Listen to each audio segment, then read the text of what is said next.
জুলুম করার আগে সাবধান।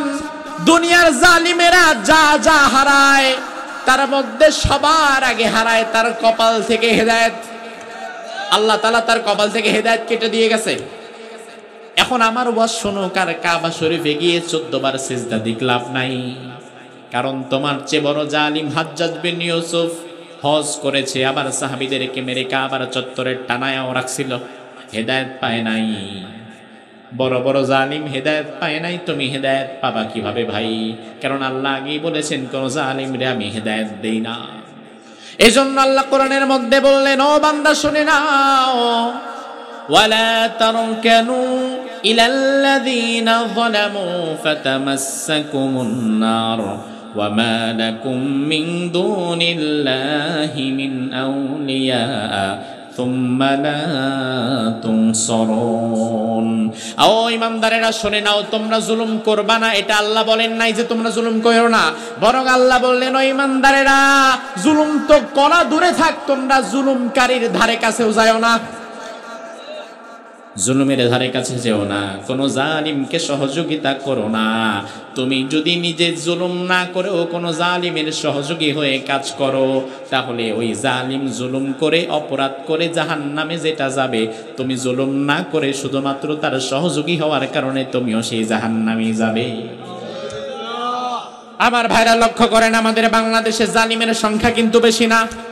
আমাদের বাংলাদেশে জালিমের সংখ্যা কম, কিন্তু জালিমের সহযোগীর সংখ্যা বেশি, ঠিক কিনা? ভালো মানুষ হাজী সাহেব, ভালো মানুষ দাঁড়িয়ে আছে, তাবলীগ করে, জিকির করে, ভালো মানুষ দান সদকাও করে, সারাদিন নামাজও পড়ে, নামাজে মসজিদে মুসল্লিদের প্রথম কাতারেও থাকে, নামাজ কোনোদিন মিস যায় না। কিন্তু আল্লাহর বান্দা এমন দলের এমন নেতার পেছনে ঘুরে, এমন নেতাকে চাঁদার টাকা দেয়, যেই নেতা বাকি কর্মীদেরকে নিয়ে অন্যদেরকে মারামারি করে, অন্যদের ঘর ভাঙে, অন্য মানুষ থেকে চাঁদা গ্রহণ করে, রাস্তাঘাট বন্ধ করে, ব্যবসায়ীদের ব্যবসা দখল করে নষ্ট করে। তুমি হাজী সাহেব ভালো মানুষ, তুমি এমন নেতাকে সহযোগিতা করেছো, তোমার অর্থ দিয়ে, তোমার ভোট দিয়ে, তোমার রায় দিয়ে। ওই নেতা যত খারাপ কাজ করেছে, ওই খারাপ কাজের একটা গুনাহ ওই হাজী সাহেবের আমলনামার মধ্যেও আছে না নাই? অথচ হাজী সাহেব সারাদিনে 10 টাকা চাঁদা খায় না। চাঁদা না খায়া অটোমেটিক গুনার ভাগিদার।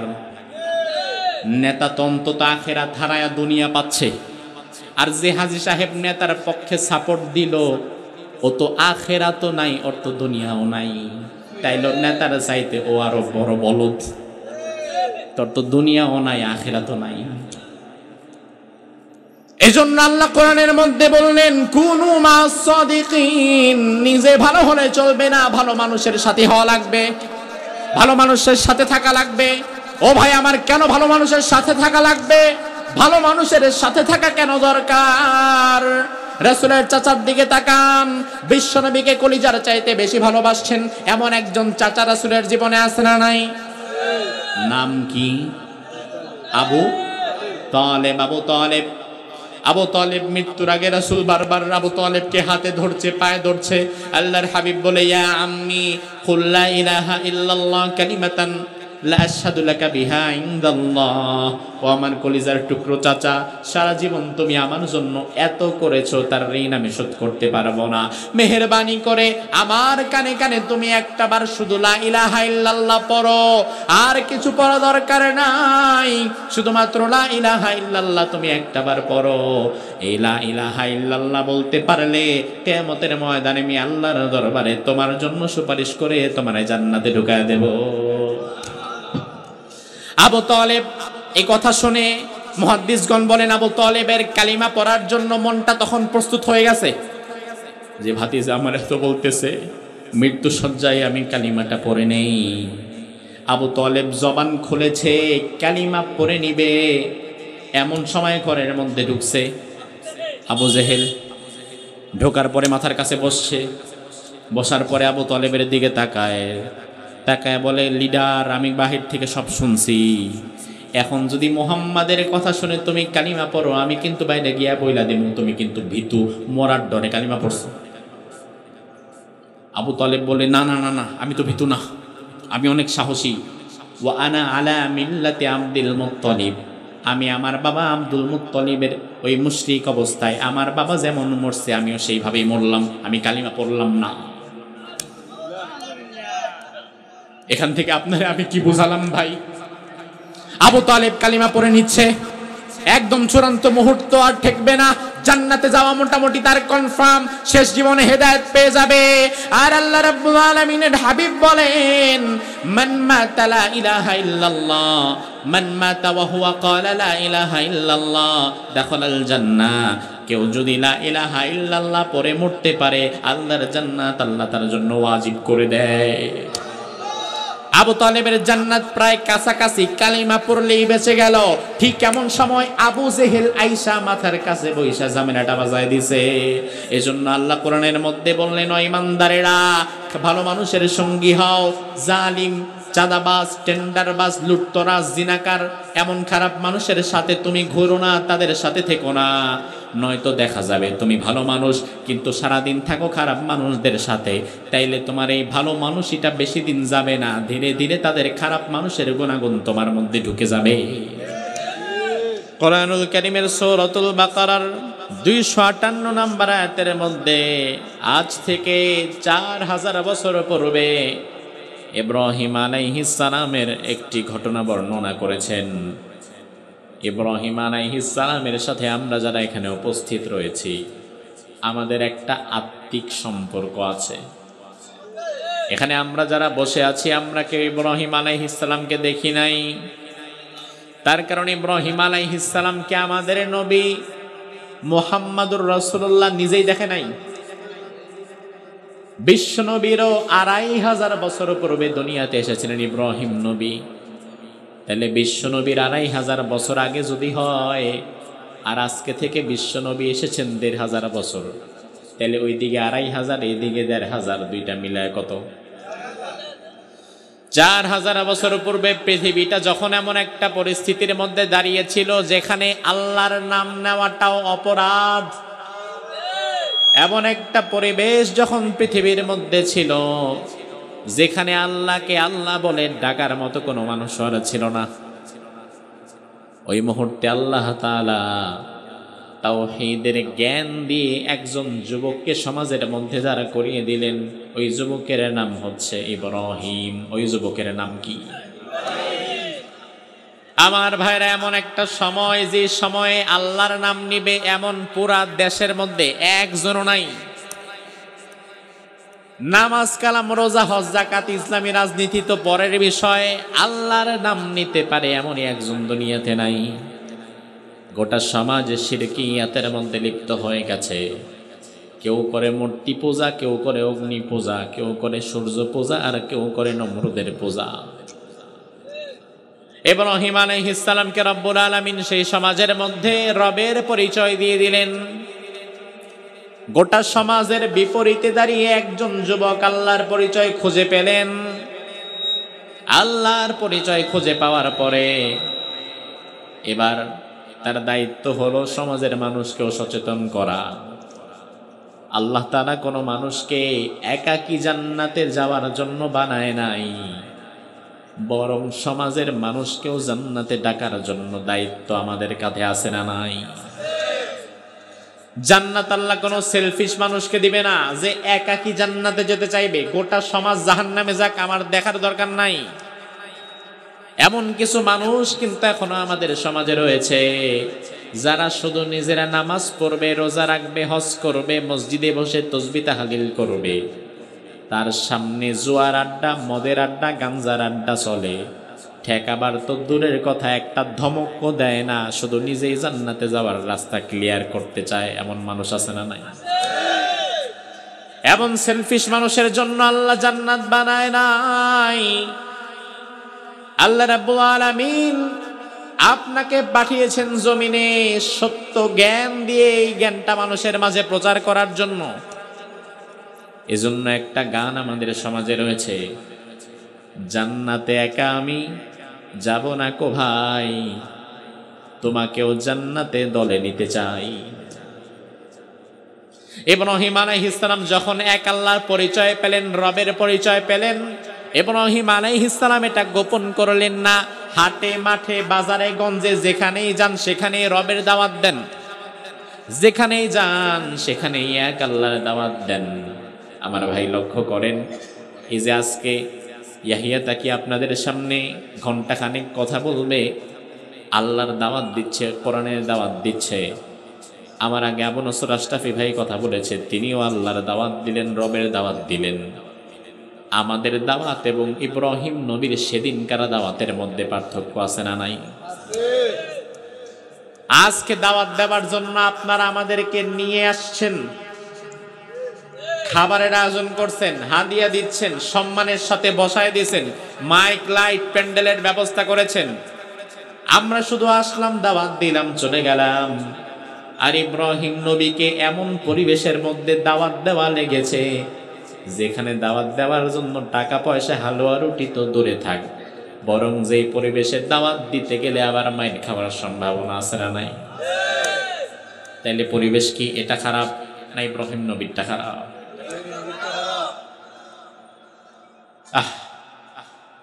দেখছেন, মানুষ হাঁটে আর কথা বলে জোরে জোরে, এখানে কোরআনের আওয়াজ হচ্ছে, বুঝেও না।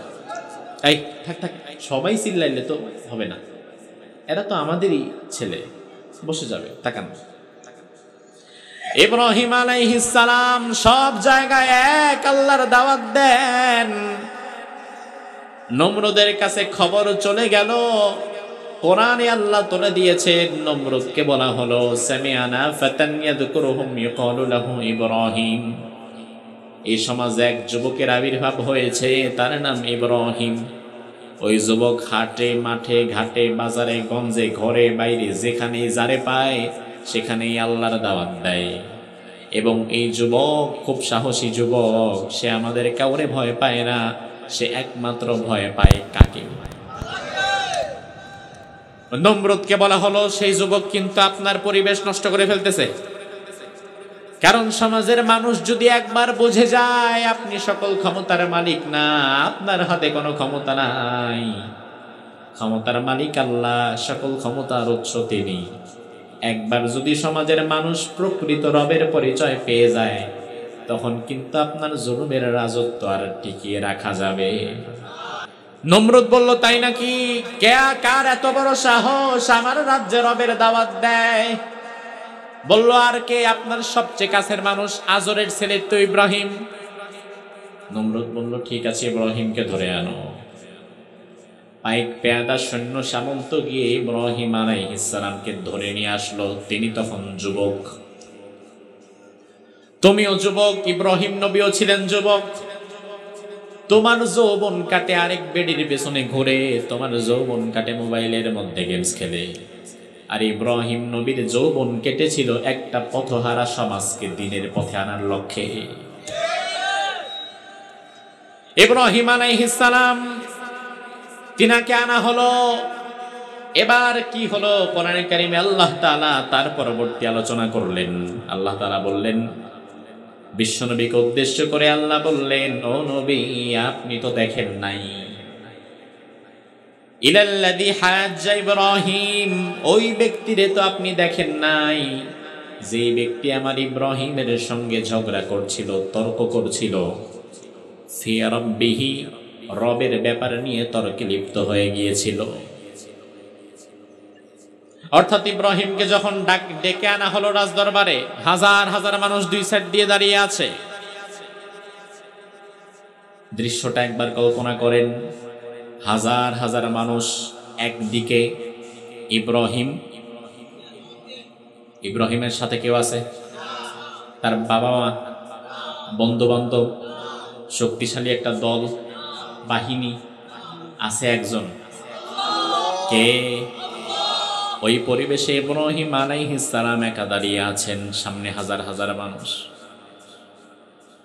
এবার প্রশ্ন করা হলো, ইব্রাহিম, শুনলাম তুমি নাকি হাটে মাঠে গ্রামে গঞ্জে বাজারে ঘাটে সব জায়গায় রবের দাওয়াত দাও, আল্লাহর কথা বলো, আজকে ডানে বামে আর কোনো কথা বলবা না, কাট টু কাট কথা বলবা। যেই প্রশ্ন করব ঘোড়ায় পেঁচায় উত্তর দিবা না, যেই প্রশ্ন করব উত্তর সেটাই দিবা। ইব্রাহিম বলে সমস্যা নাই, কি প্রশ্ন করে ফেলো। নমরুদ হাজারো জনতার সামনে বলল, ও ইব্রাহিম জবাব দাও, তোমার রবের নাম কি? ইব্রাহিম আলাইহিস সালাম হাজারো মানুষ দেখে ভয় পায়া গেছে। সে মনে করেছে হাজারো মানুষের সামনে বোঝায় ইব্রাহিম আলাইহিস সালামকে রবের প্রশ্ন করলে সে আটকে উঠবে। তার কারণ স্বাভাবিক। ভাই আমার, সুন্দর পরিবেশে ভালো কথা বলতে তো সবাই পারে, কিন্তু কঠিন পরিবেশেও যারা হক কথা বলতে পারে বুঝতে হবে তাদের কলিজা আছে। ইব্রাহিম আলাইহিস সালাম তিনি একটা আঙ্গুল আসমানের দিকে দিয়ে বললেন, আমার রবের নাম হচ্ছে আল্লাহ। আমাদের রবের নাম কি? আল্লাহ। এই প্রথম নমরুদের রাজ দরবারে আল্লাহর ধ্বনি উঠল। তাফসীরবিদরা বলেন, ইব্রাহিমের সেই দিনের আল্লাহর ধ্বনিতে নমরুদের রাজ দরবারটা যেন মুহূর্তের জন্য কেঁপে উঠল। ভূমিকম্প হলে যেমন কাঁপে, আল্লাহর আওয়াজে শিরকিয়াতের রাজপ্রাসাদ সেদিন কেঁপে উঠেছিল। আমার ভাই লক্ষ্য করেন, সব জালিমেরাই মূলত সবার আগে রবের ধারণা পাল্টাতে চায়।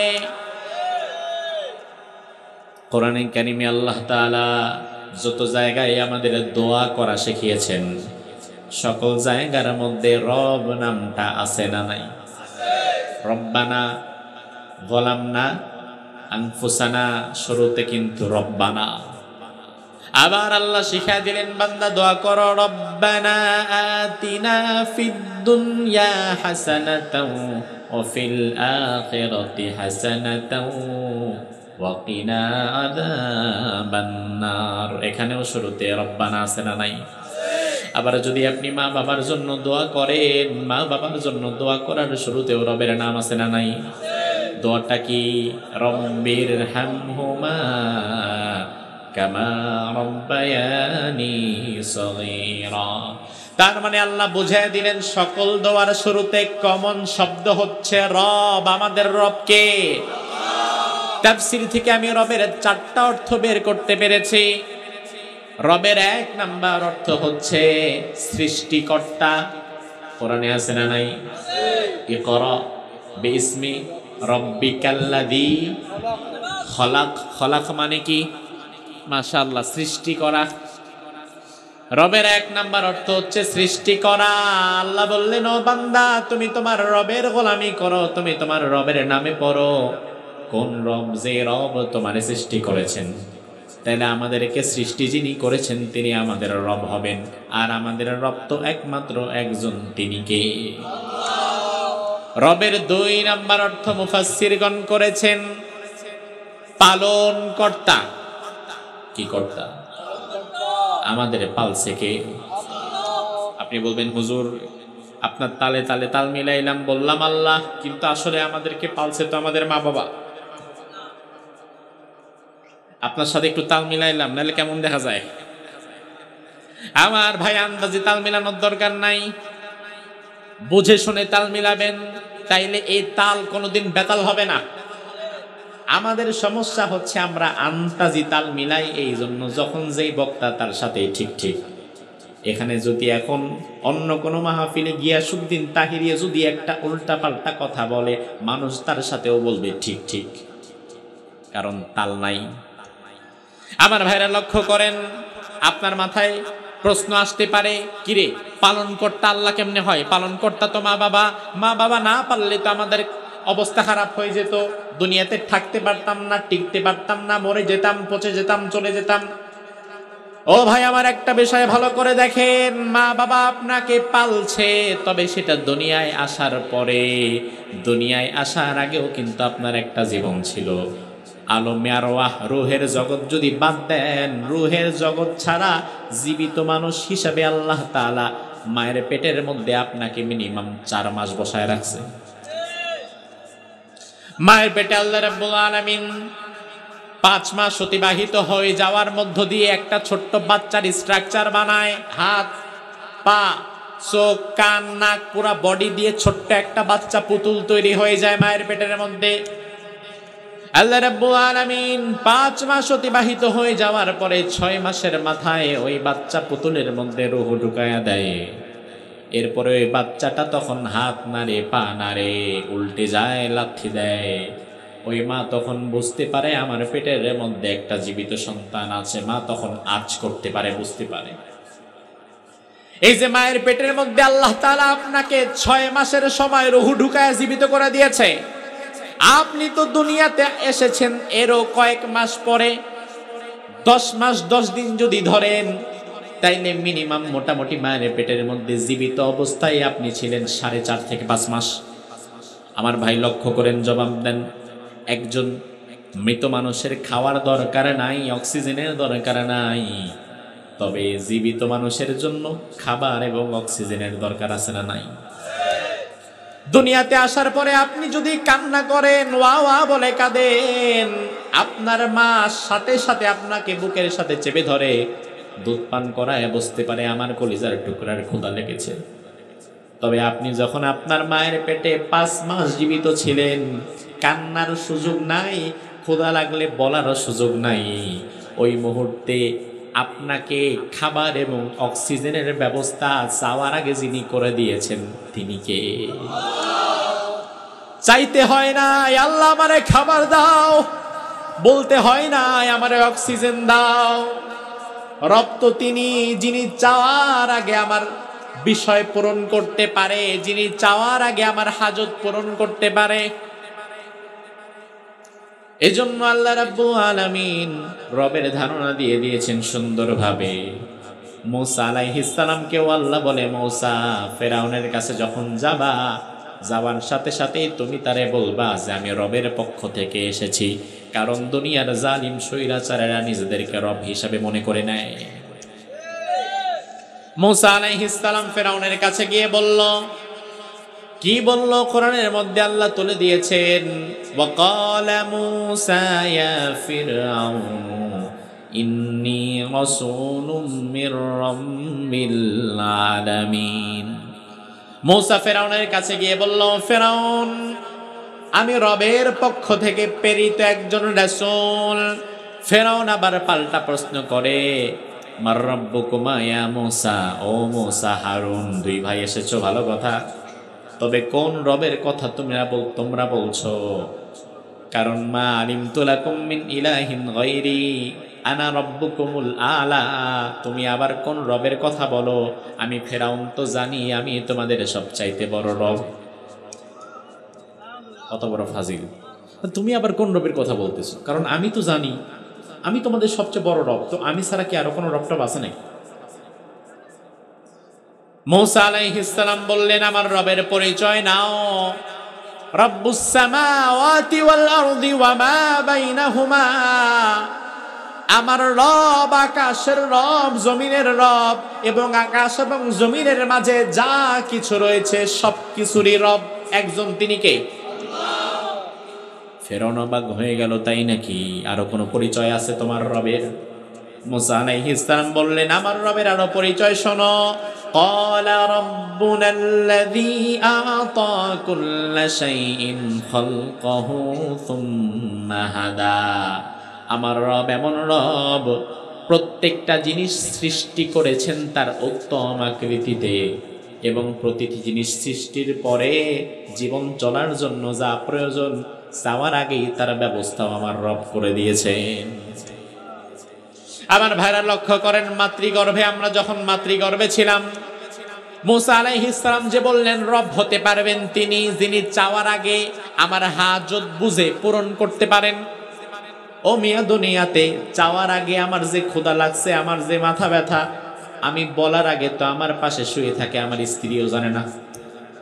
রাত 3টার দিকে প্রচন্ড মাথা ব্যথা, বুকটা প্রচন্ড ব্যথা, বুকটা কামড় দিয়ে উঠেছে, ব্যথার যন্ত্রণায় আপনার চোখ দিয়ে পানি পড়ছে। আপনার পাশে আপনার স্ত্রী নাক ডেকে ঘুমায়, আপনি তাকে ব্যথার কথা বলার আগে সে নিজেও জানে না। কিন্তু একজনকে বলা লাগে না, আপনার চোখে পানি আসার আগেই তিনি আপনার ব্যথার খবর জানে। তিনি কে? মুসা আলাইহিস সালাম বললেন, রব হবেন তিনি যাকে বলার দরকার নাই, বলার আগে যিনি আমার প্রয়োজন পূরণ করে দেন, যিনি আমার কথা বোঝেন, যিনি আমার অন্তর্যামী। মায়ের পেটে যখন আমরা ছিলাম, খাবারের দরকার বলতে পারি নাই, কান্নাও করতে পারি নাই। ওই মুহূর্তে বলার আগে আমার খাবারের ব্যবস্থা মায়ের পেটে 5 মাস যিনি করে দিয়েছেন তিনি কে? আবার মায়ের পেট থেকে বের হওয়ার পরে আল্লাহ তাআলা দুনিয়াতে আমার খাবারের দরকার, মানুষের তৈরি করা খাবার তো খেতে পারবো না, জিহ্বাটা নরম। এই নরম জিহ্বায় একটু গরম খাবার দিলে জিহ্বা পড়ে যাবে, আবার ঠান্ডা খাবার দিলে সর্দি নিউমোনিয়া হয়ে যাবে। শক্ত খাবার খাওয়া যাবে না। কি খাবো না খাবো তার কোনো ঠিক ঠিকানা আমার জানা নাই। আল্লাহ বলে, বান্দা তোর চিন্তার কারণ নাই, দুনিয়াতে পাঠাইছি তোকে আমি তোর রব। পাঠানোর আগেই তোর মায়ের বুকের মধ্যে তোর জন্য উত্তম খাবার আমি প্রস্তুত করে দিয়েছি। আমার ভাইরা, এরপর 2 বছর দুধ পান করলাম। আমাদের মুখে তখনও ভাষা নাই, কথা বলার ক্ষমতা নাই। 2 বছর পরে আল্লাহ তাআলা এবার লক্ষ্য করলেন, এখন আর দুধ খাওয়া লাগবে না, হালকা সবজি খেতে হবে, খিচুড়ি খেতে হবে, কবুতরের মাংস খেতে হবে। তাইলে এখন কি দরকার? ছোট ছোট কিছু দাঁত দরকার। মায়ের পেট থেকে বড়ার সাথে সাথেই আল্লাহ দাঁত চাইলে তুলে দিতে পারতেন, কিন্তু দেন নাই। তার কারণ আল্লাহ ভালো করে জানেন, ওই মুহূর্তে দাঁত যদি মুখের মধ্যে আল্লাহ তুলে দেয়, তাইলে ওই দাঁত দিয়া অবশ্য শিশু কামড়ায়া মায়ের স্তন ক্ষতি করে ফেলবে। এই জন্য তখন আল্লাহ তাআলা মুখের মধ্যে 2 বছর পর্যন্ত দাঁতও দেন নাই, দুধ খা। 2 বছর পরে যখন হালকা নরম খাবার খাওয়া লাগবে, তখন ছোট ছোট কিছু দাঁত আল্লাহ তুলে দিলেন। আবার কিছুদিন যাওয়ার পরে এবার আল্লাহ তাআলা বুঝলেন, এবার আর নরম খাবার না, নরম গরম শক্ত সব একসাথে চলবে। এজন্য এই ছোট্ট দাঁতও আর হবে না। ছোট ছোট দাঁতগুলো ফেলে দিয়ে মজবুত শক্তিশালী দাঁত আল্লাহ তাআলা তুলে দিলেন। তাহলে এত কিছু যিনি করলেন, একবারের জন্য কি আল্লাহর কাছে আমাদের বলা লেগেছে, চাওয়া লেগেছে? আমার ভাইরা, একটা বিষয় লক্ষ্য করেন, আল্লাহ কি শুধু মানুষের রব নাকি পশু পাখির রব?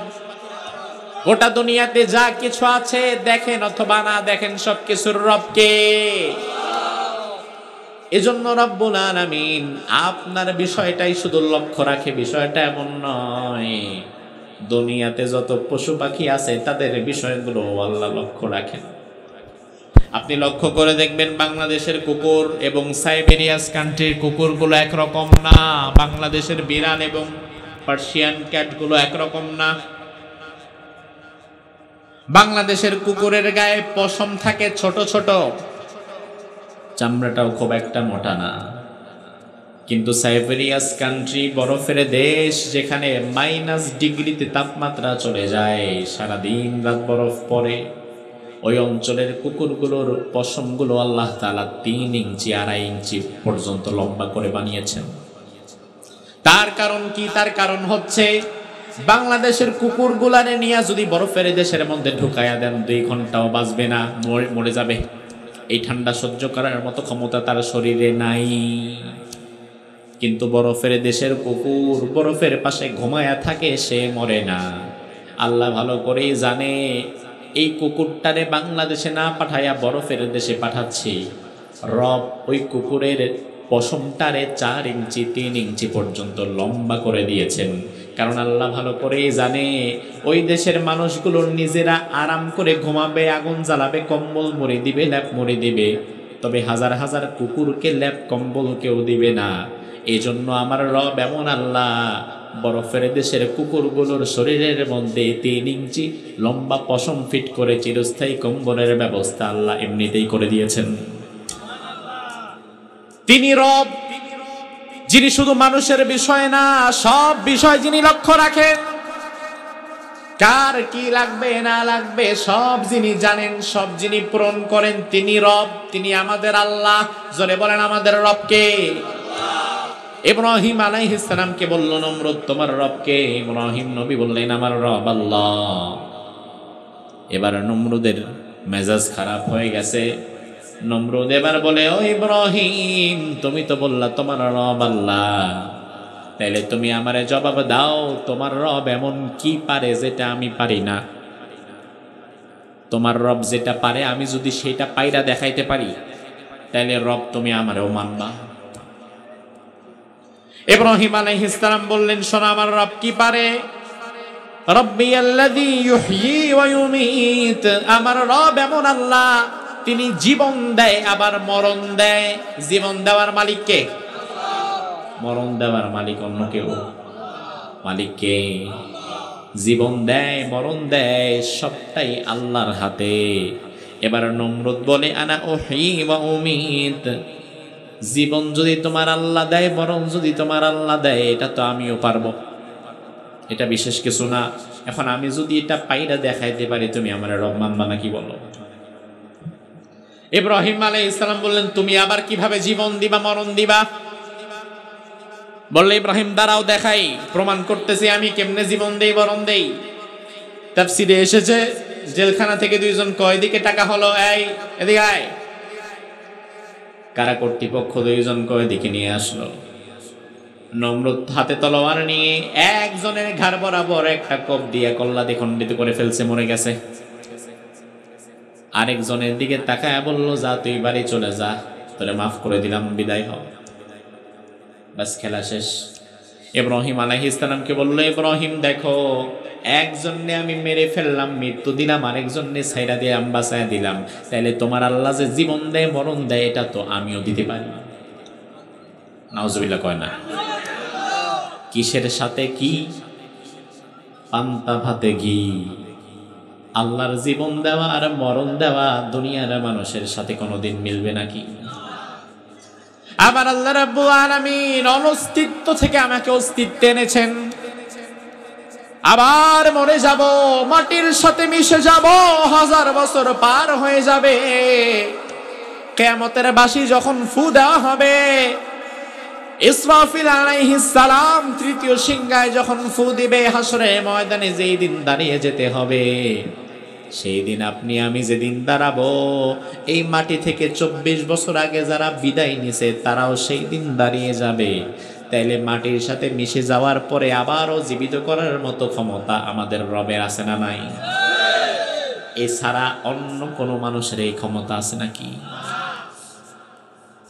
ইব্রাহিম আলাইহিস সালাম বললেন, এটা কোনো কথা হলো? আমার রব তো অনস্তিত্ব থেকে তোমাকে অস্তিত্বে এনেছেন, আর তুমি যেটা করছো এটা পাগলামি ছাড়া কিছুই না। তবে হ্যাঁ, তোমাকে এখন আমি আরেকটা সুন্দর কথা বলি, যেটা আমার রব করে, পারলে তুমি সেটা কইরা দেখাও। ইব্রাহিম আলাইহিস সালাম বললেন, শোনো, ফাইন্নাল্লাহা ইয়াতি বিশ-শামসি মিনাল মাশরিক ফাতি বিহা মিনাল মাগরিব।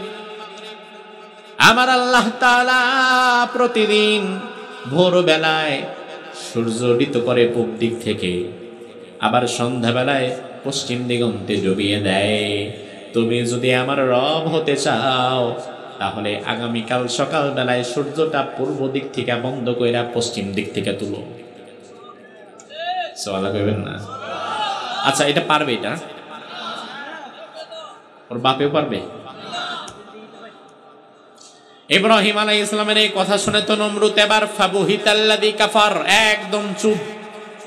এ বলল কি এটা?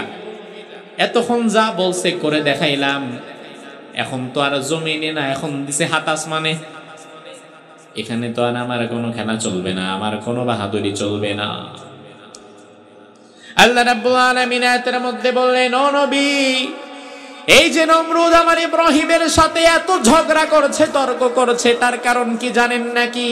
তার কারণ আন আতাহুল্লাহুল মুলক, ওরে ক্ষমতা আমি দিয়েছিলাম, যেই ক্ষমতার চেয়ারে বসে আমার নবী ইব্রাহিমের সাথে এসে ঝগড়া তর্ক করছে, ওই ক্ষমতার চেয়ারটাই ওকে আমি আল্লাহ বসিয়েছিলাম। আমি আল্লাহর দেওয়া ক্ষমতায় বসে আবার আমি আল্লাহর বিরুদ্ধে উঠে পড়ে লেগে গিয়েছে। আমার ভাইয়ের একটা বিষয় ভালো করে বোঝেন, মুফাসসিরগণ বলেন, আয়াতের ব্যাখ্যায় মুফাসসিরগণ বলেন, নমরুদ একাধারে রাজত্ব করেছিল 400 বছর। 500 বছর? কয়শো বছর? তাইলে তুমি 5-10 বছর ক্ষমতায় থেকে আল্লাহর বিরুদ্ধে যাওয়ার সাহস পাও কিভাবে ভাই? নমরুদ 400 বছর ক্ষমতায় ছিল, প্রথম 300 বছরে নমরুদ আল্লাহর বিরুদ্ধে যায় নাই। মুফাসসিরগণ বলেন শেষ 100 বছর, ওই 100 বছর নমরুদ নিজের রব দাবি করেছে। প্রথম 300 বছরে সে স্বাভাবিক অন্য রাজাদের মতোই ছিল, শেষ 100 বছরে যাওয়ার পরে সে নিজের রব দাবি করে ফেলেছে। আমার ভাইরা, তার পেছনে কিন্তু একটা কারণ আছে। তার পেছনে কারণ হচ্ছে, কোন মানুষ যখন লাগাতার দীর্ঘ সময় ধরে ক্ষমতার চেয়ার দখল করে বসে থাকে, একটা সময় শয়তান তারে বোঝায়, তুই এতদিন ধরে ক্ষমতায় আছিস, তোরে নামাবার মতো আর কেউ নাই, তুই এখন যা খুশি তাই করতে পারবি, তোরে বাধা দেওয়ার মতো আর কেউ নাই। এটা শয়তান তারে আস্তে আস্তে বোঝায়।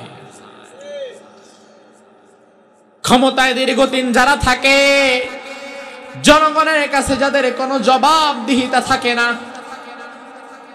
যা করার নিজের মতো করে, জনগণও যাদের কাছ থেকে জবাবদিহিতা চায় না, এই মানুষগুলো ধীরে ধীরে নিজেরা স্বৈরাচার হয়ে যায়।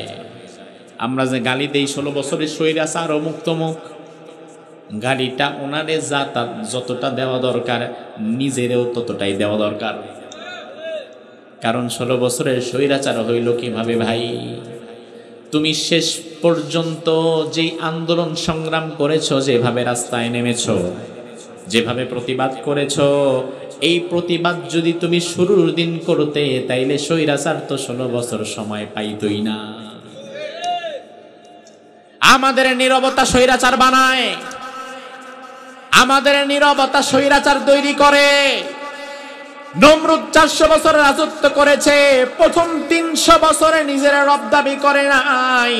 প্রথম 300 বছর রাজত্ব করার পরে যখন দেখা গেল আমার থেকে কেউ জবাবদিহিতা চায় না, কেউ আমার বিরোধিতা করে না, কেউ আমার ভুলের সমালোচনা করে না, কেউ আমার ভুল শুধরে দিতেও আসে না, আমার সামনে কথা বলার মতো কেউ নাই, এরপরে শয়তান তারে ধোঁকা দিয়েছে, এক সময় নিজের রব দাবি করে ফেলেছে।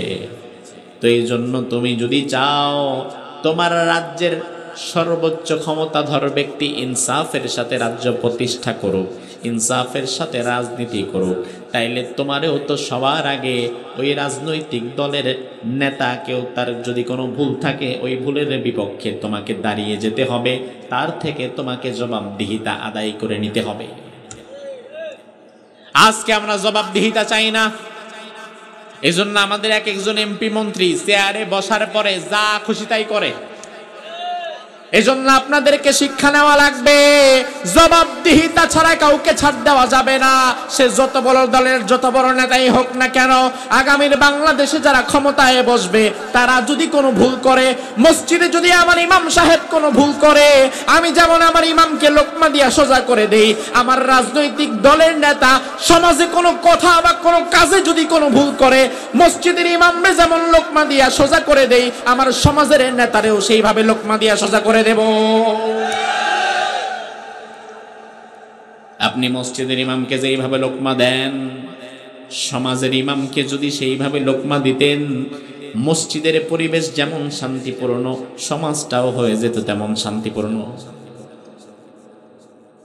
আমার ভাইরা লক্ষ্য করেন, আল্লাহ কোরআনের মধ্যে বললেন, আন আতাহুল্লাহুল মুলক, ক্ষমতাকে আমি দিয়েছি।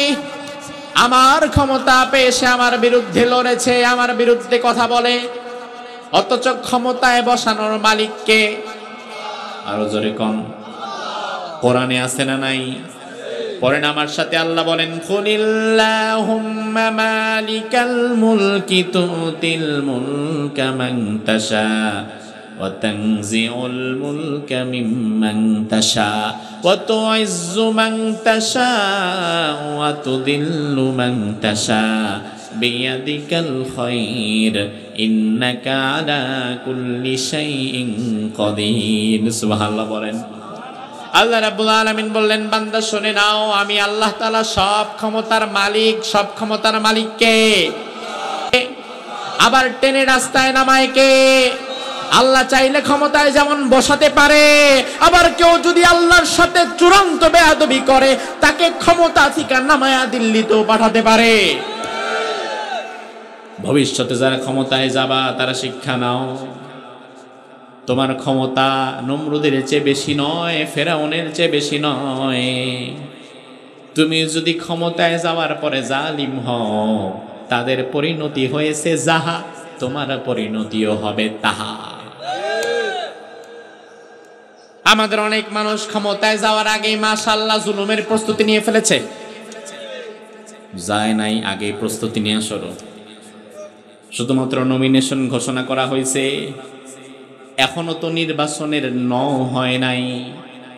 আজকের পত্রিকায় দেখলাম, আজকে আসতে আসতে নিউজে দেখলাম, গাজীপুরের এক বিরাট নেতার বাসার উপরে পানির যে টাঙ্কি ছিল, ওই পানির টাঙ্কি ভরা অস্ত্র পাওয়া গেছে।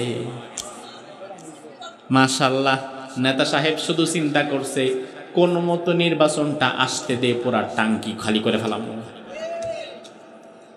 নির্বাচনের আগে এই নেতা 2-3 দিন আগে সমাবেশ করে বক্তব্য দিয়েছে, ভাইরা আমার, আপনারা আমাদের সাথে থাকবেন, ভোট দিবেন, আমরা ক্ষমতায় গেলে কেউ না খেয়ে মরবেন না, কারণ না খেয়ে মরা লাগবে না, গুলি অন্তত খাওয়াই লাগবে। না খেয়ে কেউ মরবেন না, কারণ না খেয়ে মরলে গ্যাস্ট্রিক হবে, এই জন্য হয়তো গুলি খাবেন, নয়তো ছুরি খাবেন, কিছু একটা খায়াই মরা লাগবে। আমার ভাই, বিষয় হচ্ছে আপনাকে সাবধান হতে হবে। আল্লাহ রাব্বুল আলামিন এই আয়াতের শেষে বললেন, ওয়াল্লাহু লা ইয়াহদিল কওমাল যালিমিন, আমি আল্লাহ তাআলা কোনোদিন কোন জালিমদের হেদায়েত দেই না। কথাটা কি আমার না আল্লাহ? জোরে বলেন, কথাটা কার? এবার একটা মজার বিষয় লক্ষ্য করেন, সব ভুলে যান সমস্যা নাই, তবে এই কথাটা আল্লাহর ভুলেন না। একদিনের মাহফিল থেকে সব কথা বাড়ি নিয়ে যাওয়া সম্ভব না, এটা আমি জানি, কিন্তু অন্তত 2-1টা তো নিয়ে দরকার, নাইলে আসবেন যাবেন, লাভ নাই। অন্তত পক্ষে এখন যে কথা বলছে এটা ভুলেন না, এটা মনে রাখেন, এটা গেঁথে রাখেন। চায়ের দোকানে বসলে এই কথাটাই তুলে ধরবেন। আল্লাহ কোরআনের মধ্যে বললেন, এই আয়াতের শেষে যে আয়াতের তাফসীর করেছি, এই আয়াতের শেষেই আল্লাহ বললেন, ওয়াল্লাহু লা ইয়াহদিল কওমাল যালিমিন, আমি আল্লাহ তাআলা কোনো জালিমরে হেদায়েত দেই না, একদম হেদায়েত দেই না বলে না সাইনবোর্ডটা নিয়ে দিয়েছেন কে? আল্লাহ। এবার আমার ভাই, আপনার কাছে আমি জানতে চাই, হেদায়েত ছাড়া কি জান্নাতে যাওয়া যাবে? জান্নাতে যেতে হলে হেদায়েতের দরকার আছে না নাই? আর হেদায়েতের মালিক কে? হেদায়েতের মালিক যেহেতু বলেছেন কোন জালিমরে আমি হেদায়েত দেই না, তাহলে হেদায়েতের মালিকের অনুমতি ছাড়া কেউ হেদায়েত পাবে? চোর, খারাপ মানুষ, ডাকাত, জিনাকার, মদখোর, গাঁজাখোর হেদায়েত পেয়ে ভালো মানুষ হয়ে যেতে পারে। মুশরিক, কাফের হেদায়েত পেয়ে মুমিন হয়ে যেতে পারে। তবে কোরআন যেমন সত্য এই কথাটাও লিখে রাখেন, দুনিয়াতে যারা জুলুমের মধ্যে জড়ায়া যায়, এদের রক্তের মধ্যে আল্লাহ তাআলা হেদায়েত এদের ভেতর থেকে আল্লাহ তুলে নেয়। এজন্য দেখবেন যে প্রথম জীবনে যে জুলুম করেছে সে যৌবনেও জুলুম করে, যে যৌবনে জুলুম করেছে সে বুইড়া বয়সেও জুলুম করে। মরার আগেও বিছনায় পড়ে গেছে, কিন্তু পোলামাইয়া দলের নেতা কর্মীরে পরবর্তী জুলুমের একদম টার্গেট দিয়ে যায়, নিজে পারে না আরেকজনকে বলে। তার মানে আল্লাহ যে বললেন আমি আল্লাহ জালিমদের হেদায়েত দেই না, এই কথাটার বাস্তবতা আছে না নাই? দুনিয়ার কোন জালিম হেদায়েত পেয়েছে এমন কোন নজিরে নাই। যে ফেরাউন শেষ জীবনে নামাজ টামাজ পড়ে ভালো হয়ে গেছে, নমরুদ শেষ জীবনে ইব্রাহিম নবীর কাছে মানে ভালো হয়ে গেছে না, বরং অনেক খারাপ মানুষ সাহাবীকে হত্যা করেছে, এমন মানুষও জীবনের শেষে এসে ঈমান গ্রহণ করে মুমিন হয়ে গেছে, এমন নজিরও আছে না নাই? রাসূলের চাচা আমির হামজাকে হত্যা করেছিল যে, তার নাম ওয়াহশী। সে নিজে জালিম ছিল না, সে ছিল হুকুমের গোলাম। তার মালিক তারে বলছে হত্যা করলে তুই মুক্তি পাবি, সে মুক্তি পাবার লোভে হত্যা করেছে। রাসূলের চাচাকে হত্যা করেছে, এই বেচারাকেও আল্লাহ তাআলা জীবনের শেষে হেদায়েত দিয়ে দিয়েছে। কিন্তু হত্যার হুকুমদাতা যারা ছিল, যারা বড় বড় জালিম, তারা একটাও হেদায়েত। আবু জেহেল হেদায়েত পাইছে? আবু লাহাব না। বড় বড় কোন জালিমরে আল্লাহ হেদায়েত দেয় না। এজন্য জুলুম করার আগে সাবধান। দুনিয়ার জালিমেরা যা যা হারায়, তার মধ্যে সবার আগে হারায় তার কপাল থেকে হেদায়েত। আল্লাহ তাআলা তার কপাল থেকে হেদায়েত কেটে দিয়ে গেছে। এখন আমার ওয়াজ শোনো, কার কাবা শরীফে গিয়ে 14 বার সিজদা দিক লাভ নাই।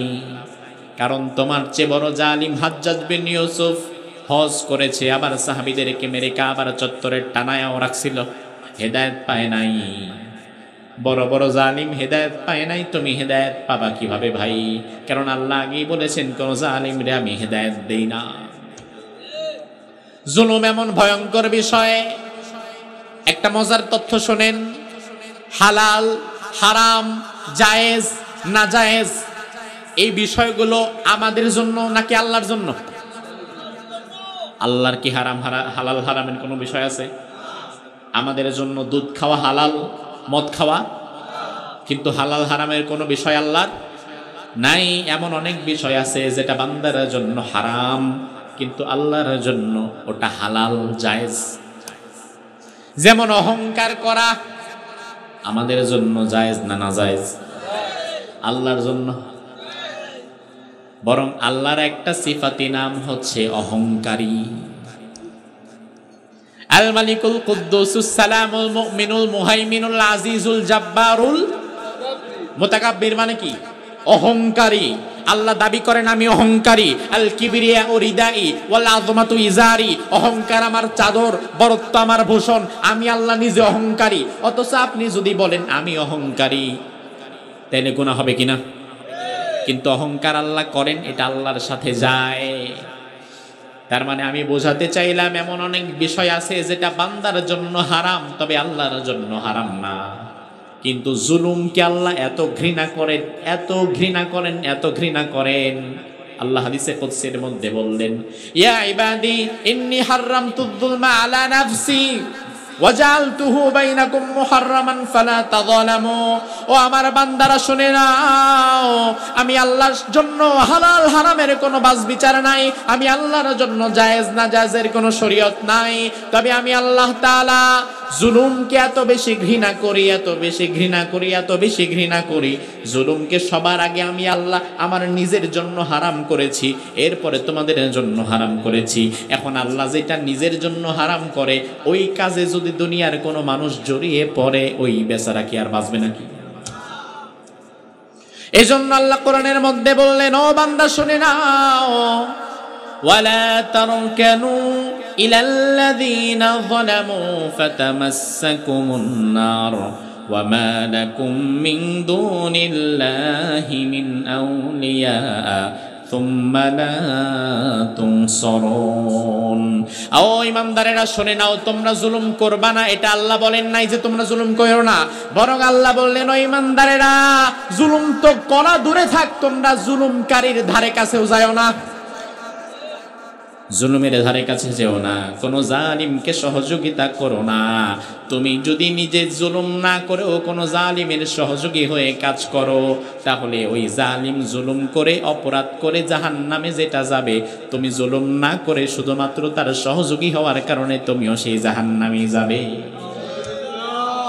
আমার ভাইরা লক্ষ্য করেন, আমাদের বাংলাদেশে জালিমের সংখ্যা কিন্তু বেশি না। আমাদের বাংলাদেশে জালিমের সংখ্যা কম, কিন্তু জালিমের সহযোগীর সংখ্যা বেশি। ঠিক কিনা? ভালো মানুষ হাজী সাহেব, ভালো মানুষ দাঁড়িয়ে আছে, তাবলীগ করে, জিকির করে, ভালো মানুষ দান সদকাও করে, সারাদিন নামাজও পড়ে, নামাজে মসজিদে মুসল্লিদের প্রথম কাতারেও থাকে, নামাজ কোনোদিন মিস যায় না। কিন্তু আল্লাহর বান্দা এমন দলের, এমন নেতার পেছনে ঘুরে, এমন নেতাকে চাঁদার টাকা দেয়, যেই নেতা বাকি কর্মীদেরকে নিয়ে অন্যদেরকে মারামারি করে, অন্যদের ঘর বাড়ি ভাঙে, অন্য মানুষ থেকে চাঁদা গ্রহণ করে, রাস্তাঘাট বন্ধ করে, ব্যবসায়ীদের ব্যবসা দখল করে নষ্ট করে। তুমি হাজী সাহেব ভালো মানুষ, তুমি এমন নেতাকে সহযোগিতা করেছো, তোমার অর্থ দিয়ে, তোমার ভোট দিয়ে, তোমার রায় দিয়ে। ওই নেতা যত খারাপ কাজ করেছে, ওই খারাপ কাজের একটা গুনাহ ওই হাজী সাহেবের আমলনামার মধ্যেও আছে না নাই? অথচ হাজী সাহেব সারাদিনে 10 টাকা সাদা খায় না। সাদা না খায়া অটোমেটিক গুনার ভাগিদার। নেতা তো অন্তত আখেরাত হারায়া দুনিয়া পাচ্ছে।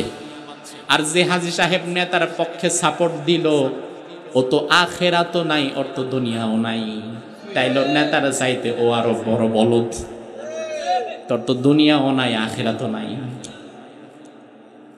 এজন্য আল্লাহ কোরআনের মধ্যে বললেন, কুনু মাস সাদিকিন। নিজে ভালো হলে চলবে না, ভালো মানুষের সাথে হওয়া লাগবে, ভালো মানুষের সাথে থাকা লাগবে। ও ভাই আমার, কেন ভালো মানুষের সাথে থাকা লাগবে? ভালো মানুষের সাথে থাকা কেন দরকার? রাসূলের চাচার দিকে তাকান, বিশ্বনবীকে কলিজার চাইতে বেশি ভালোবাসছেন এমন একজন চাচা রাসূলের জীবনে আছে না নাই? নাম কি? আবু তালেব। আবু তালেব মৃত্যুর আগে রাসূল বারবার আবু তালেবকে হাতে ধরছে, পায়ে ধরছে। আল্লাহর হাবিব বলে, ইয়া আম্মি কুল লা ইলাহা ইল্লাল্লাহ কালিমাতান লা আশহাদু লাকা বিহা ইনদাল্লাহ। ও আমার কলিজার টুকরো চাচা, সারা জীবন তুমি আমার জন্য এত করেছো, তার ঋণ আমি শোধ করতে পারবো না। মেহেরবানি করে আমার কানে কানে তুমি একটাবার শুধু লা ইলাহা ইল্লাল্লাহ পড়ো, আর কিছু পড়া দরকার নাই। শুধুমাত্র লা ইলাহা ইল্লাল্লাহ তুমি একটাবার পড়ো। এই লা ইলাহা ইল্লাল্লাহ বলতে পারলে কিয়ামতের ময়দানে আমি আল্লাহর দরবারে তোমার জন্য সুপারিশ করে তোমার জান্নাতে ঢুকায় দেব। আবু তালেব এই কথা শুনে মুহাদ্দিসগণ বলেন, আবু তালেবের কালিমা পড়ার জন্য মনটা তখন প্রস্তুত হয়ে গেছে, যে ভাতিজা আমার এত বলতেছে, মৃত্যু সজ্জায় আমি কালিমাটা পড়ে নেই। আবু তালেব জবান খুলেছে, কালিমা পড়ে নিবে, এমন সময় ঘরের মধ্যে ঢুকছে আবু জেহেল। ঢোকার পরে মাথার কাছে বসছে, বসার পরে আবু তালেবের দিকে তাকায় বলে, লিডার, আমি বাহির থেকে সব শুনছি, এখন যদি মুহাম্মাদের কথা শুনে তুমি কালিমা পড়ো, আমি কিন্তু বাইরে গিয়া বইলা দেব তুমি কিন্তু ভীতু, মরার ডরে কালিমা পড়ছো। আবু তালেব বলে, না না না না, আমি তো ভীতু না, আমি অনেক সাহসী। ওয়া আনা আলা মিল্লাতি আব্দুল মুত্তালিব, আমি আমার বাবা আব্দুল মুত্তালিবের ওই মুশরিক অবস্থায় আমার বাবা যেমন মরছে আমিও সেইভাবেই মরলাম, আমি কালিমা পড়লাম না। এখান থেকে আপনারা আমি কি বুঝালাম ভাই? আবু তালেব কালিমা পড়ে নিচ্ছে, একদম চূড়ান্ত মুহূর্ত, আর ঠেকবে না, জান্নাতে যাওয়া মোটামুটি তার কনফার্ম, শেষ জীবনে হেদায়েত পেয়ে যাবে। আর আল্লাহ রাব্বুল আলামিনের হাবিব বলেন, মান মাতা লা ইলাহা ইল্লাল্লাহ, মান মাতা ওয়া হুয়া ক্বালা লা ইলাহা ইল্লাল্লাহ দাখালাল জান্নাহ। কেউ যদি লা ইলাহা ইল্লাল্লাহ পড়ে মরতে পারে, আল্লাহর জান্নাত আল্লাহ তার জন্য ওয়াজিব করে দেয়। আবু তালেবের জান্নাত প্রায় কাছাকাছি, কালিমা পড়লেই বেঁচে গেল। ঠিক এমন সময় আবু জেহেল আইসা মাথার কাছে বইসা জামিনাটা বাজায় দিছে। এজন্য আল্লাহ কোরআনের মধ্যে বললেন, ও ইমানদারেরা, ভালো মানুষের সঙ্গী হও, জালিম, চাঁদাবাজ, টেন্ডারবাজ, লুটতরাজ, জিনাকার এমন খারাপ মানুষের সাথে তুমি ঘুরো না, তাদের সাথে থেকো না। নয়তো দেখা যাবে তুমি ভালো মানুষ কিন্তু সারাদিন থাকো খারাপ মানুষদের সাথে, তাইলে তোমার এই ভালো মানুষটা বেশি দিন যাবে না, ধীরে ধীরে তাদের খারাপ মানুষের গুণাগুণ তোমার মধ্যে ঢুকে যাবে। আবার হতে পারে তুমি বেশি ভালো মানুষ না, তুমি নামাজ কখনো পড়ো, কখনো শয়তানের ধোকায় পড়ে ছেড়ে দাও, তুমি কখনো মিথ্যা বলো, হয়তোবা তোমার মাঝে কিছু খারাপ দোষগুণ আছে। তবে তুমি যদি কিছু ভালো মানুষের সাথে থাকতে পারো, কিছু আলেম ওলামাদের সাথে সম্পর্ক রাখতে পারো, তাইলে ধীরে ধীরে তোমার খারাপ গুণগুলো মাইনাস হয়ে ওই ভালো মানুষদের সাথে চলার কারণে তাদের ভালো কিছু গুণ তোমার মধ্যে ঢুকে যেতে পারে। এজন্য আল্লাহ কিন্তু আগেই বলেছেন, কুনু মাস সাদিকিন, তুমি ভালো মানুষের সঙ্গী হও। আবার এই আয়াতের মধ্যে বললেন, ওয়ালা তারকানু ইলাল্লাযিনা যালামু, জালিমের সঙ্গী হয়ো না। এখন আমাদের দেশের মানুষ ভালো মানুষের সঙ্গী বেশি না জালিমের সঙ্গী বেশি? জালিমের। তার কারণ আছে না নাই? তার কারণ ভালো মানুষের পিছনে ঘুরলে টিয়া পাওয়া যায় না, কিন্তু সাদাবাজের পেছনে ঘুরলে টিয়ার অভাব হয় না। চাচা ভোটটা কি এবার কাকে দিবেন? এলাকায় তো নির্বাচনের সময় প্রার্থী দাঁড়ায় ৩-৪ জন, দাঁড়ায় না?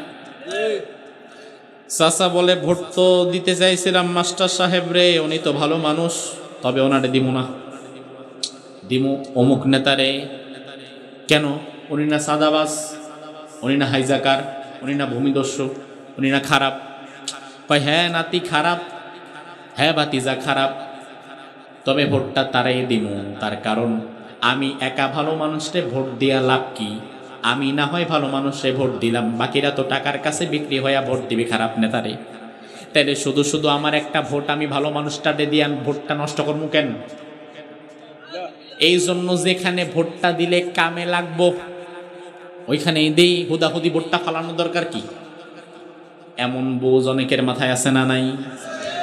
ভাই আমার, তুমি যদি জেনে শুনে কোনো খারাপ মানুষকে ভোট দাও, হয়তো তোমার ভোট নষ্ট হবে না, কিন্তু তোমার ঈমানটা কিন্তু ঠিকই নষ্ট হয়ে যাবে। আর তুমি যদি মনে করো যা হবার হবে, এই ভালো মানুষটা একটা মানুষও যদি তারে ভোট না দেয় আমি আমার ভোটটা তারে দেব, দুনিয়াতে সাময়িকভাবে যদি আমার ভোটটা নষ্ট হয়, আমার মনেও হয় তাও সমস্যা নাই, আমার ভোটটা হয়তো নষ্ট হয়েছে কিন্তু আমার ঈমানটা ঠিকই বেঁচে গেছে। আর অন্যদিকে আমি যদি কোনো খারাপ মানুষের পক্ষে আমার রায় দিয়ে দেই, ভোটটা যদি কাজেও লাগে ঈমানটা কিন্তু ঠিকই নষ্ট হয়ে গেল। এখন প্রশ্ন তোমার কাছে ভাই, তুমি নিজের ঈমান বাঁচাবা নাকি ভোট বাঁচাবা? এই ভোট তোমার কয়দিন টিকায় রাখবে? এই ক্ষমতার টাকা তোমার কয়দিন দেখে রাখবে? 2 দিন পরে যখন কবরে চলে যাবা, তোমার রাজনীতি, তোমার ব্যবসা, তোমার দল, তোমার নেতা, তোমার কর্মী কিছুই তোমার সাথে যাবে না। ওই কঠিন কবরে তোমার সাথে যাবে তোমার ঈমান। এই জন্য দুনিয়াতে প্রয়োজনে দলের বিরুদ্ধে যেতে হলে চলে যাও, প্রয়োজনে নিজের নেতার বিরুদ্ধে যেতে হলে চলে যাও, কিন্তু আল্লাহ রাসূলের বিরুদ্ধে যেও না। আল্লাহ রাসূলের বিরুদ্ধে যদি যাও তাহলে দুনিয়াও হারাবা, আখিরাতও হারাবা। আল্লাহ রাব্বুল আলামিনের জন্য বলেছেন জালিমের সঙ্গী হবা না। সর্বশেষ ইমাম মালিক রাহিমাহুল্লাহ, তিনাকে জিজ্ঞেস করা হলো, ইমাম মালিকের নাম শুনছেন? ইমামুল মাদিনাহ, মদিনার ইমাম তাকে বলা হয়। ইমাম মালিককে বলা হলো, ইমাম মালিক, আল্লাহ তো আয়াতের মধ্যে বললেন জালিমের সঙ্গী হইতে না। এখন আমার একটা প্রশ্ন, আমি হচ্ছি প্রফেশনালি, পেশাগতভাবে একজন বাবুর্চি। কি? আমি একজন বাবুর্চি। আমি যারা রান্না বান্না করি তিনি আমার অনেক টাকা বেতন দেয়, তবে সমস্যা একটা, আমি জানি এই লোকটা জালিম, এই লোকটা মানুষের হক মারে, এই লোকটা মানুষের হক মারে, মানুষের হক নষ্ট করে, মানুষের আমানতের খেয়ানত করে, মানুষকে অত্যাচার করে। তবে আমি নিজে কোনোদিন জুলুম করি না, আমি শুধু তাকে রান্না বান্না করে খাওয়াই। এখন আমার প্রশ্ন হচ্ছে, আমি যে ওই জালিম ব্যক্তির ঘরে রান্না বান্না করে তারে খাওয়াই, আল্লাহর এই আয়াত অনুযায়ী আমি কি আবার জালিমের সহযোগী হয়ে গেলাম কিনা আমার ভয় লাগে। ইমাম মালিক রাহিমাহুল্লাহ বললেন, না, তুমি জালিমের সহযোগী হও নাই। কারণ জালিমের সহযোগী হবে ওই ব্যক্তি যে তুমি বাবুর্চির কাপড় চোপড় কেচে দেয়, আর তুমি যেহেতু সাক্ষাৎ ওই জালিমকে নিজে রান্না বান্না করে খাওয়াও, তুমি জালিমের সহকারী না, বরং তুমি 1 ডিগ্রি উপরে, তুমিও মোটামুটি আরেকটা জালিম। কথা কি বলছেন? জালিমের সহযোগী হবে যে থার্ড পার্টি, যে তোমার কাপড় চোপড় ধুয়ে দেয়, আর তুমি যেহেতু নিজে জালিমদের রান্না করে খাওয়াও, তুমি সহকারী না, তুমি নিজেও জালিম। আমার ভাই লক্ষ্য করেন, জালিমের ঘরে কাজ করার কারণে ইমাম মালিক যদি তাকে জালিম বলতে পারে, তাইলে যে জালিমের দল করে, যে জালিম নেতারে ভোট দেয়, যে জালিম নেতাকে এক ধাপ আগায়া দেয়, সে কি জালিম হবে না? এজন্য আল্লাহ কোরআনের মধ্যে বললেন জুলুম করা যাবে না, জুলুমের ধারে কাছেও যাওয়া যাবে না, অন্যথায় হেদায়েত পাওয়া যাবে না। আর আমাদের সারা জীবনের সব চাইতে দামি জিনিসের নামই হেদায়েত। দুনিয়াতে সব পেলেন, টাকা পেলেন, ক্ষমতা পেলেন, গাড়ি পেলেন, নারী পেলেন, সব পেলেন, কিন্তু হেদায়েত যদি না পান তাইলে দুনিয়াতে কিছুই পান নাই। আর দুনিয়াতে টাকা পয়সা ক্ষমতা নারী বাড়ি গাড়ি কিচ্ছু পেলেন না, হেদায়েতটা যদি পেয়ে যান তাহলে সব পেয়ে গেলেন। এজন্য আমার ভাই, দুনিয়াতে একজনকে ভয় করা লাগবে, তিনি কে? এখন আমরা ভয় করি কাকে? যদিও মুখে মুখে আল্লাহ ভয় করি, তবে কর্মগতভাবে আমরা আল্লাহকে ভয় করি না। আমাদের মধ্যে কেউ ভয় করে ভারতকে, আবার কেউ ভয় করে আমেরিকাকে। এজন্য আমেরিকা কিংবা ভারতের বিরুদ্ধে গিয়ে একটা আইনও পাশ করি না। এই যে আমাদের এই নভেম্বর মাসে পৃথিবী বিখ্যাত একজন Islamic scholar doctor Zakir Naik, নাম শুনেছেন? বাংলাদেশে তার আসার কথা ছিল এই নভেম্বর মাস। আমি গত 1.5 মাস আগে মালয়েশিয়াতে ছিলাম। আমি সেখানে দেখলাম মালয়েশিয়ার মানুষ জাকির নায়েক সাহেবকে এত ভালোবাসে। আমি অবাক হয়ে একজনকে জিজ্ঞেস করলাম যে জাকির নায়েক সাহেবকে এত ভালোবাসার কারণ কি? মালয়েশিয়ার মানুষ আমাকে বলল, হুজুর, গোটা পৃথিবীতে কম্পারেটিভ রিলিজিয়ান, তুলনামূলক ধর্মতত্ত্ব, গীতা, রামায়ণ, মহাভারত, বাইবেল, ত্রিপিটক, কোরআন, এই সব কিছুকে একত্র করে যদি ডিবেট করতে পারে এমন যোগ্যতা সম্পন্ন একজন দাঈ ইলাল্লাহ যদি পৃথিবীতে একজনও থাকে, তার নাম কি? আমি আপনার সামনে কোরআন থেকে কথা বলতে পারছি, সমস্যা নাই। তবে আমার সামনে যদি আপনি বাইবেল খুলে দেন, আমি পড়তে পারবো? আমার যদি আপনি বলেন মহাভারত থেকে দলিল দিতে, আমি করতে পারবো না? সেই জ্ঞান আমার নাই। অথচ সেই জ্ঞান আল্লাহ তাআলা তাকে দিয়েছেন, জীবন্ত কম্পিউটার, ঠিক কিনা?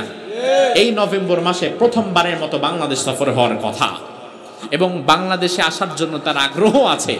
আগ্রহ থাকবেই না কেন? পৃথিবীর দ্বিতীয় মুসলিম বৃহত্তম দেশ বাংলাদেশ। কিন্তু হঠাৎ করে সব প্রোগ্রাম যখন কনফার্ম, ভারতের এক মন্ত্রী চিঠি দিয়ে ডিরেক্টলি দাবি জানালো জাকির নায়েক বাংলাদেশে আসার সাথে সাথেই তাকে যেন বাংলাদেশ সরকার আমাদের ভারতের হাতে তুলে দেয়, যেন বাংলাদেশটা তার বাপের সম্পত্তি, এখানে সে যা বলবে তাই হবে। বাংলাদেশের ক্ষমতায় যারা বসে আছে তারা চিন্তা করলো, ধুর, ঝামেলায় যাওয়া দরকার নাই, পার্শ্ববর্তী দেশে আবার রাগটাক করলে কি হবে, দরকার নাই। জাকির নায়েকের আশা ক্যান্সেল করে দিল, আপনার আসতে হবে না, আপনি থাকেন ওদিকে। আচ্ছা, লক্ষ্য করেন ভাই, এই বাংলাদেশে ভারত থেকে গায়িকা আয়েশা গান গেয়ে যায়, নায়িকা এসে নেচে যায়, গায়িকা, নায়িকা, নর্তকী, দেহ ব্যবসায়ীরা ভারত থেকে বাংলাদেশে আসে নাকি আসে না? ভারত থেকে যদি গায়িকা, নায়িকা, নর্তকীরা বাংলাদেশে আসতে পারে, তাহলে ডক্টর জাকির নায়েক কেন আসতে পারবে না? প্রশাসনের কাছে এবং সরকারের কাছে আমরা সেটার জবাব চাই। জবাব যদি আপনারা দিতে না পারেন, আর জাকির নায়েক সাহেবকে যদি আপনারা আনতে না পারেন, অনুমতি যদি না দিতে পারেন, তাহলে কথা দিবালোকের ন্যায় স্পষ্ট। এখনো পর্যন্ত আমাদের মাথার উপরে ক্ষমতার মস্তদে যারা বসে আছে তারা মেরুদণ্ডহীন নপুংসক হিজড়া, যাদের নিজেদের কোন আত্মমর্যাদা নাই, এখনো পর্যন্ত যারা ভারতের প্রেসক্রিপশন ফলো করে, এখনো পর্যন্ত এদেরকে ফলো করে। অথচ এখনো পর্যন্ত যদি আপনি তাদের ফলো করেন, তাহলে এই দেশটাকে নিয়ে আর আমরা কিভাবে স্বপ্ন দেখব? যে দেশে এখনো, যে দেশের সরাসরি সেন্ট্রাল পর্যায়ে গলায় রশি দিয়ে ভারত নাড়ায়। বরং আমি মনে করি কি জানেন, এই মুহূর্তে, এর আগে তো জাকির নায়েককে আনতে চেয়েছিল একটি সংগঠন, একটা কনফারেন্স করবে তারা, এই জন্য আপনাদের মাহফিল কমিটির মতো একটা কমিটি তারা আনতে চেয়েছিল।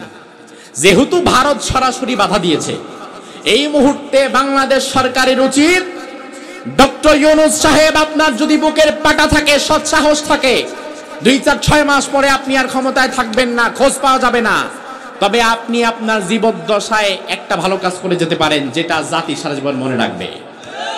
সেটা হচ্ছে, এই মুহূর্তে অন্তর্বর্তীকালীন সরকারে যারা বসে আছে তাদের উচিত ডক্টর জাকির নায়েককে বাংলাদেশে আনা, কাবার ইমাম আব্দুর রহমান আস-সুদাইসকে বাংলাদেশে আনা, আল্লামা তাকি উসমানীকে বাংলাদেশে আনা, পৃথিবী বিখ্যাত বরেণ্য 10 জন ইসলামিক স্কলারকে রাষ্ট্রীয়ভাবে মেহমানদারিতার সাথে বাংলাদেশে এনে একটি আন্তর্জাতিক ইসলামিক কনফারেন্স করে ভারতকে দেখিয়ে দেওয়া।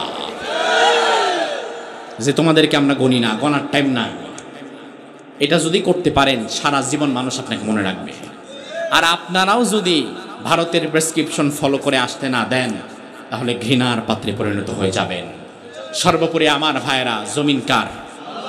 আমরা কার? তাহলে আল্লাহর জমিনে বিধান চলবে কার? আল্লাহ সুবহানাহু ওয়া তাআলা কোরআন এবং সুন্নাহর আলোকে যে কথাগুলো হয়েছে এই কথাগুলোর উপরে আমাদেরকে আমল করার তৌফিক দান করুক। আমরা বলি আমিন। হাদা মা ইনদি ওয়াল ইলমু ইনদাল্লাহ আলাইহি তাওয়াক্কালতু ওয়া ইলাইহি উনীব।